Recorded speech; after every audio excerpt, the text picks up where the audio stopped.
뉴스들이 쏟아져 나오지 않습니까?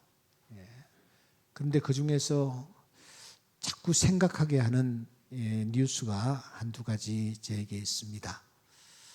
하나는 고향 마을 동창들에게 그리고 주민들에게 1억이라는 때는 엄청난 돈을 나누어 준 한 사람이 계속해서 회자되고 있습니다. 부영그룹 회장이라는 분입니다. 이분이 원래 고향이 아마 전남 순천 운평리 마을이었던 것 같은데 그 마을에는 280여 개의 가구가 살고 있었습니다. 그런데 이분이 그 주민들의 상황들을 파악을 해가지고서는 이 주민들의 통장에 약 1억 원씩을 개인 통장으로 입금을 했다라는 것입니다.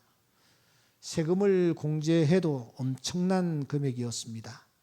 그래서 이 사람이 나름으로 생각을 해가지고 그 마을에 얼마나 살았느냐 하는 것을 한 5단계로 이렇게 구분을 해가지고서는 차등을 주고 그렇게 지급을 했다라는 거죠. 뿐만 아니라 그는 초중고교에 함께 다녔던 동창들도 찾아서 이 동창들에게도 1억씩을 지급을 했다고 합니다. 그러니까 그 동네 사람들은 갑자기 횡재를 했겠죠. 세상에 이런 일이 어디 있느냐. 100만 원도 아니고 1000만 원도 아니고 1억이라는 엄청난 돈이 어느 날 여러분 통장에 그냥 쑥 들어왔으니 이게 꿈인지 생신지 아마 이 동네가 지금 드들썩하고 있나 봅니다. 그래서 마을 사람들은 우리가 그냥 있을 수가 없다. 이분의 공적비를 세우자 해가지고서는 받은 돈의 1%씩을 각출해가지고 공적비를 세우려고 지금 그 동네 사람들이 뜻을 모으고 있다 하는 보도가 있었습니다. 아마 여러분들도 접했으리라고 생각합니다. 야, 참 귀한 일이구나. 뭐 이런 생각을 저도 하게 되었죠. 이게 사실 쉬운 일이 아니에요. 그러니까 전체 그분이 집행한 돈이 한 2,800억 원 정도 된다고 하니까 이게 천문학적인 숫자잖아요. 그런데 말입니다. 제 눈길을 더 끈 뉴스가 하나 더 있었습니다. 그것은 바로 주석준 교수입니다.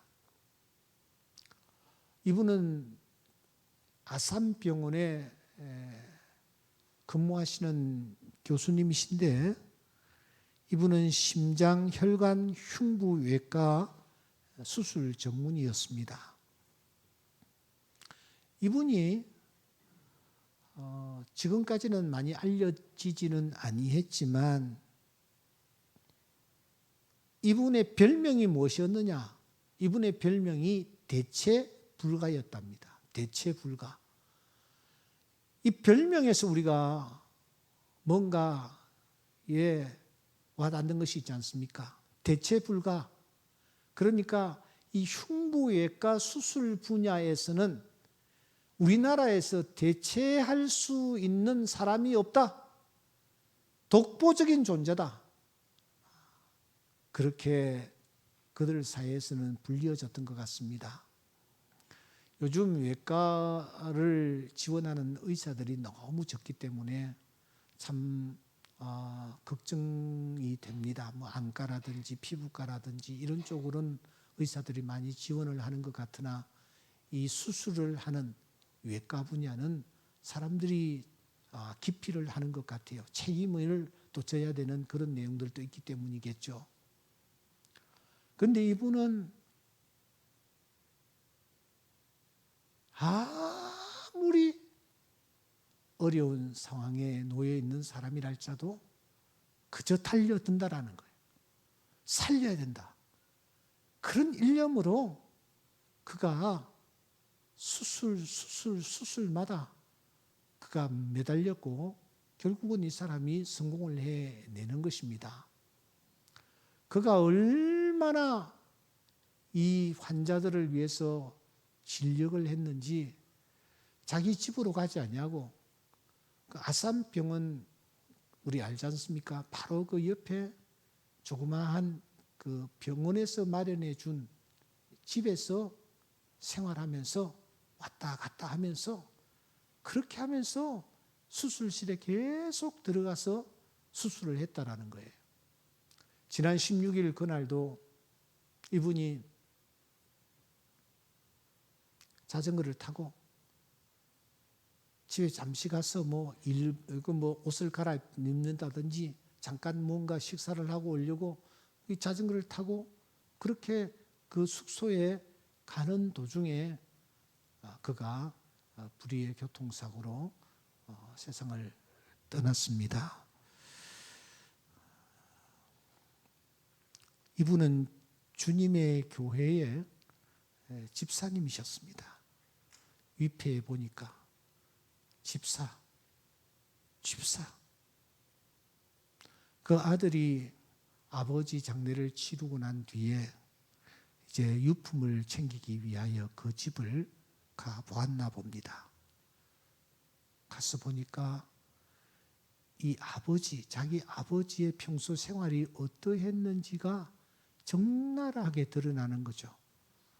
예, 잠깐 왔다가 들어가고 또 왔다가 들어가고 했으니까 아버지의 평소 생활 모습들이 그대로 드러나는 거예요.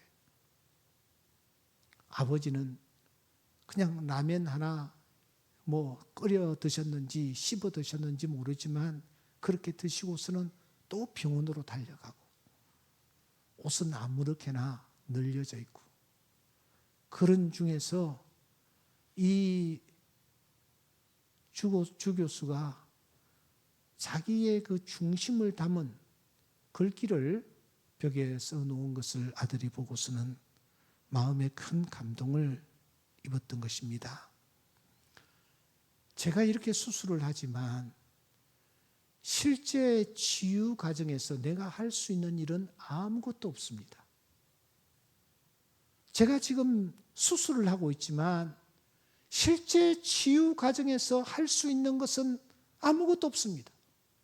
모든 것은 하나님의 손 안에 달려 있습니다.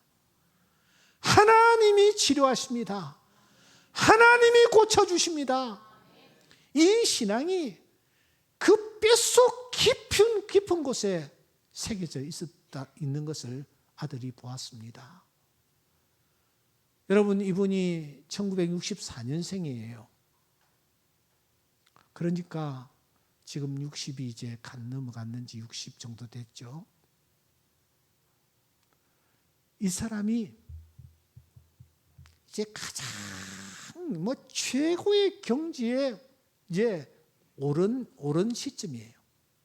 그의 이 두 손을 통해서 많은 생명을 살렸고 그가 수술을 통해서 다른 병원에서 포기했던 환자들까지도 살리는 이런 일들이 수없이 있었기 때문에 그는 교만할 수 있었습니다.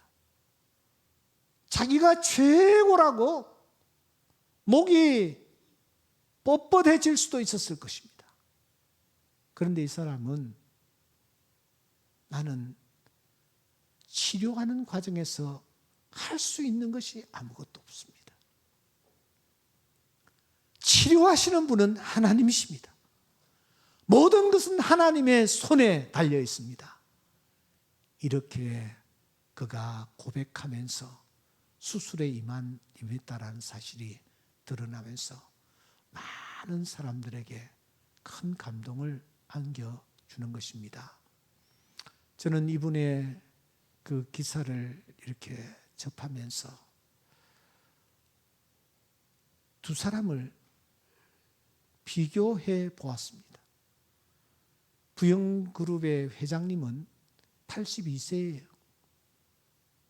그런데 살아있는 동안에 그가 가지고 있는 재산들을 다른 사람들에게 나누어주는 참 좋은 일을 그가 행했습니다. 그분이 크리스찬인지 크리스찬이 아닌지는 드러나지 않기 때문에 알 수가 없습니다. 하지만 그분의 행적을 조용히 좀 살펴보면은 크리스찬은 아닌 듯한 느낌을 받습니다. 그런데 이 주 교수는 여러분 분명히 하나님을 믿고 있는 신실한 크리스찬이었고 어떤 상황 속에서라도 하나님을 의지하며 살아간 사람이라는 것을 우리가 확인할 수 있습니다. 그도 82세 되는 그분도 잠시 후에는 세상을 떠날 거예요. 이분은 너무 안타깝게 60세의 세상을 떠났습니다.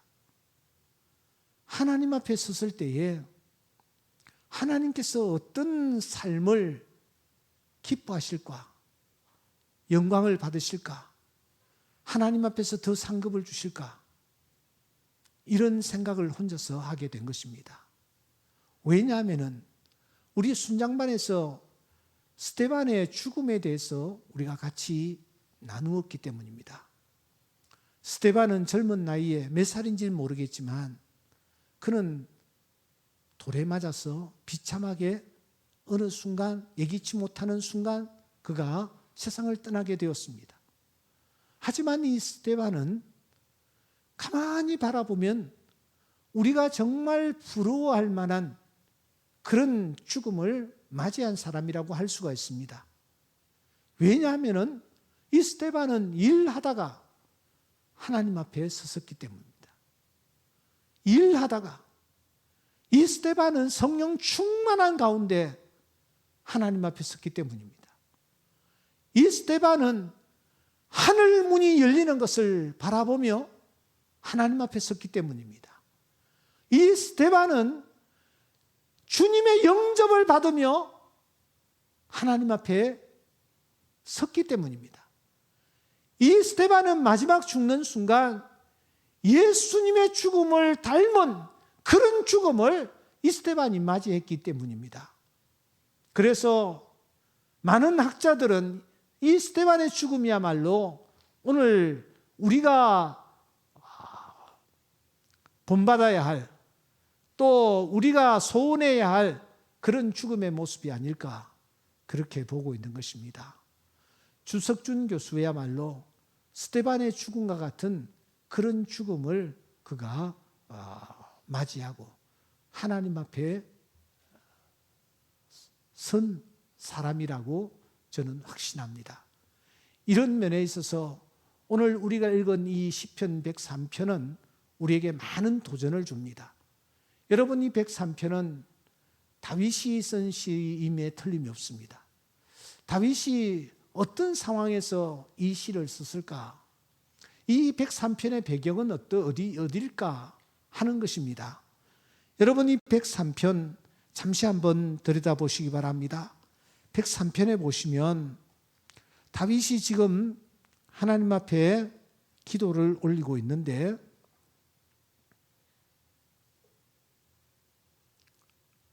이 시편의 별명이 있습니다. 이 103편의 별명은 무엇이냐면은 믿음 나무에 핀 가장 순수한 고송이다. 믿음이라는 나무에 핀 가장 순수한 고송이다. 그 믿음 나무는 성경적 경건이 가장 강력하게 흐르는 샘물의 뿌리를 내리고 있다. 이 믿음이라는 나무가 성경적 경건이 가장 강력하게 흐르는 샘물의 뿌리를 내리고 있다. 그러면은 여기에서 핀 꽃송이는 과연 어떤 꽃일까? 따뜻한 봄날에 피는 라일락이 아니라 엄동설한을 이기고 첫 봄의 향기를 퍼뜨리는 매화와 같다라고 학자들은 보고 있습니다. 여러분, 매화는 어떤 꽃입니까? 예레미야 1장 11절에 있는 대로 살구나무입니다. 겨울을 이기고 이제 순백색 꽃을 피우며 봄이 온다라는 것을 알려주는 그런 꽃이 이 메하요 살구나무입니다. 그러니까 여기 등장하고 있는 이 시인은 평탄한 환경에서 이 시를 고백하고 있지 않습니다. 그가 처한 현실이 어떠합니까? 여러분 3절과 4절을 한번 같이 읽어보겠습니다. 3절 시작. 그가 내 모든 죄악을 사하시며 내 모든 병을 고치시며 내 생명을 파멸해서 속량하시고 인자와 긍휼로 관을 씌우신다. 그렇게 지금 고백을 하고 있습니다. 지금 이 103편을 기록한 사람이 다윗이라면 다윗은 지금 어떤 자세로 하루하루 살아가고 있는가 하는 것입니다. 다윗이 제일 먼저 관심을 가지고 있는 것이 무엇입니까? 그것은 하나님께서 나의 죄악을 사해 주시기를 바랍니다. 이 기도를 하나님 앞에 올리고 있는 것입니다. 하나님이 언제 나를 부르실지 알 수 없는데 하나님이 부르시기 전에 내가 해야 할 가장 중요한 기도가 무엇이냐? 하나님이여 나의 죄악을 사하여 주시옵소서. 나의 허물을 사하여 주시옵소서. 이 기도를 다윗이 하나님 앞에 올리고 있는 것을 우리가 확인할 수가 있습니다. 사랑하는 성도 여러분, 주석준 교수가 그 상황에서 하나님의 부름을 받으리라고는 꿈에도 생각을 하지 못했을 거예요. 하지만 그는 하나님 앞에서 하나님의 부름을 받을 준비를 하고 매일매일 살았던 것이 틀림없습니다. 우리 모두도 하나님이 언제 우리를 부르실지 알 수 없습니다. 하나님 앞에 섰을 때에 부끄럼 없이 하나님 앞에 설 수 있도록 하나님이여 나의 죄를 사하여 주시옵소서. 나의 허물을 씻어 주시옵소서. 주님 앞에 기도하는 은혜가 있기를 주의 이름으로 축원합니다. 우리가 해야 할 가장 우선적인 기도, 우리가 가장 심혈을 기울여서 해야 할 기도, 하나님 나의 허물과 죄악을 사하여 주시옵소서. 이 기도가 오늘 우리에게서 터져나오는 귀한 밤이 될 수 있기를 주의 이름으로 축원합니다. 우리의 중심을 살피시는 하나님, 그 하나님 앞에서 나의 허물과 잘못을 주님 앞에 내어놓고 회개하는 회개의 밤이 될 수 있기를 바랍니다. 두 번째, 다윗이 중점적으로 드렸던 기도가 무엇입니까? 하나님이여 나의 병을 고쳐 주시옵소서. 나의 연약한 이 부분을 주님께서 치료하여 주시고 고쳐 주시옵소서. 어젯밤에 저는 제 가까운 사람이 아주 심각한 상황에 던져졌다라는 얘기를 들으면서 마음이 좋지를 못했습니다. 오늘 이 자리에도 연약한 육체를 안고 힘들어하는 분들 많이 계시리라고 생각합니다. 다윗의 하나님, 나의 하나님이 되셔서 나의 연약한 부분을 고쳐주시는 은혜가 오늘 이 밤에 있기를 소원합니다. 그렇게 되어질 줄 믿습니다. 하나님을 경외할 때에 하나님은 치료하는 광선을 바라십니다. 그래서 우리를 외양간에서 나온 송아지같이 뛰게 하신 하나님이심을 믿습니다. 이 하나님께서 나를 치료해 주실 수 있도록 여러분 오늘 이 밤 병고침을 받고 돌아가는 놀라운 시간이 될 수 있기를 주의 이름으로 축원합니다. 주님은 약한 부분을 강하게 하실 수 있는 하나님이십니다. 그 하나님을 만나는 은혜가 있기를 소원합니다. 세 번째, 다윗이 어떤 기도를 드립니까? 내 생명을 생명을 파멸해서 속량해 주시옵소서. 나의 생명을 파멸해서 속량해 주시옵소서. 여러분, 이것이 무슨 기도라고 생각합니까? 오늘 우리가 삶을 영위할 때에 우리 삶의 환경에서 내 생명을 파괴시키는 여러 가지 요소들이 참 많이 있습니다. 이 요소들로부터 나를 건져 주시옵소서. 환경적인 여러 가지 상황 속에서 나를 붙잡아 주시옵소서. 나에게 새로운 힘을 허락하여 주시옵소서. 이 기도를 지금 다윗이 세 번째 드리는 것을 우리가 확인할 수 있습니다. 우리는 환경을 벗어나서 살아갈 수가 없습니다. 환경 속에 매몰되어 살아갑니다. 그런 환경 속에 우리가 매몰되어 살아가다 보니 우리는 그 환경의 지배를 받는 자가 됩니다. 그래서 우리가 그 환경 속에서 하나님 앞에 연약한 일들을 행할 때도 참 많이 있습니다. 하나님이여, 나의 생명을 파멸해서 속량하여 주시옵소서. 이 기도가 우리의 기도가 될 수 있기를 소원합니다. 네 번째, 다윗은 기도합니다. 인자와 긍휼로 뭘 해달라고요? 관을 씌워 주시옵소서. 인자와 긍휼의 관을 저에게 씌워 주시옵소서.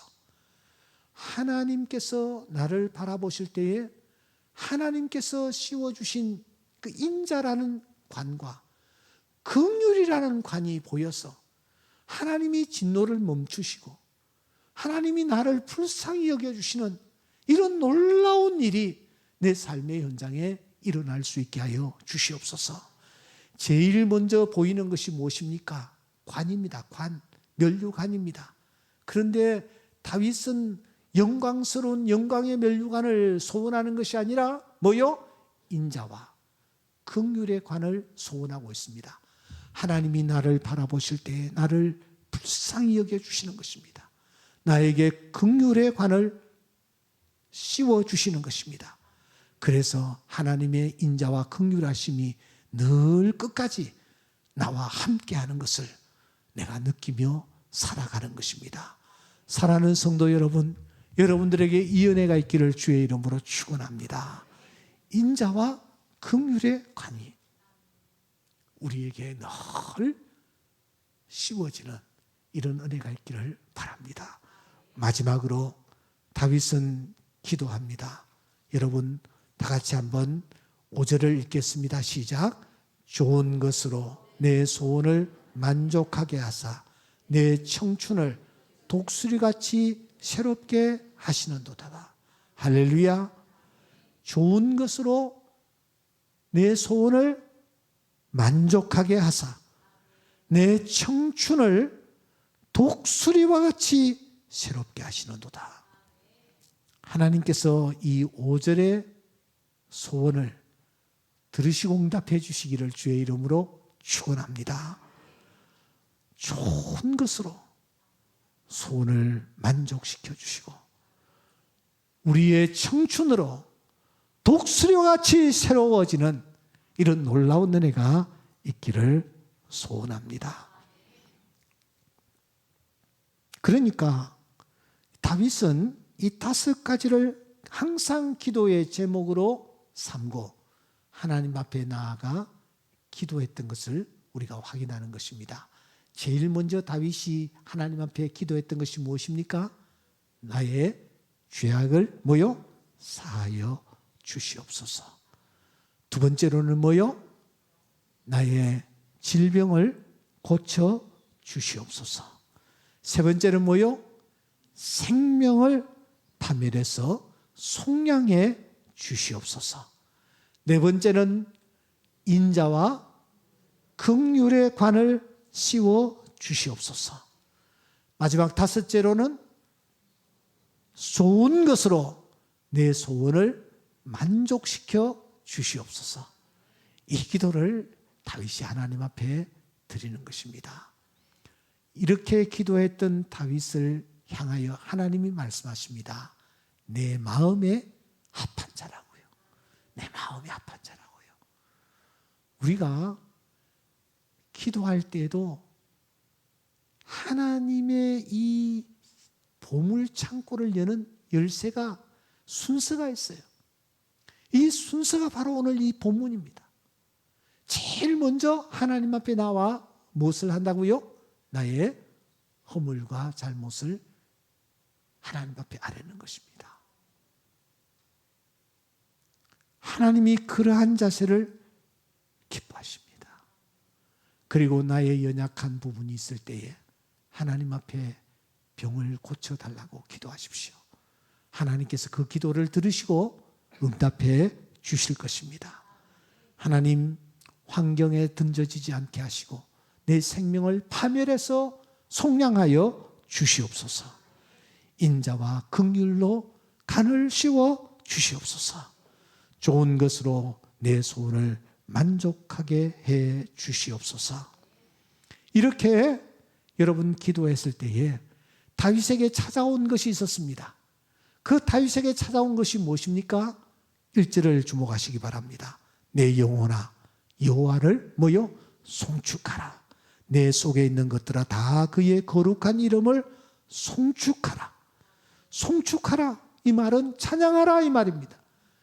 찬양하라 이 말은 이 다윗이 지금 기뻐 어쩔 줄 모르는 이런 상태에 빠졌다라는 것을 우리에게 알려주는 것입니다. 왜냐고요? 하나님 앞에 부르짖었더니 하나님께서 내 기도를 들으시고 응답하셨으며 나의 기도를 들으신 하나님께서 내 마음속에 놀라운 기쁨을 허락해 주셨기에 다윗은 춤을 덩실덩실 추면서 나의 소원을 들으신 하나님을 높이고 찬양하는 삶을 살아가고 있는 것을 우리가 확인할 수가 있는 것입니다. 오늘 예배에 참여한 우리 모든 교우들에게 이 은혜가 있기를 주의 이름으로 축원합니다. 주님 앞에 나와서 무조건 기도하시지 마십시오. 이 순서대로 기도하시기 바랍니다. 첫째 뭐요? 하나님이여 나의 허물과 죄악을 용서하여 주시옵소서. 이 기도를 먼저 드리고, 여러분 몸에 약한 부분이 있습니까?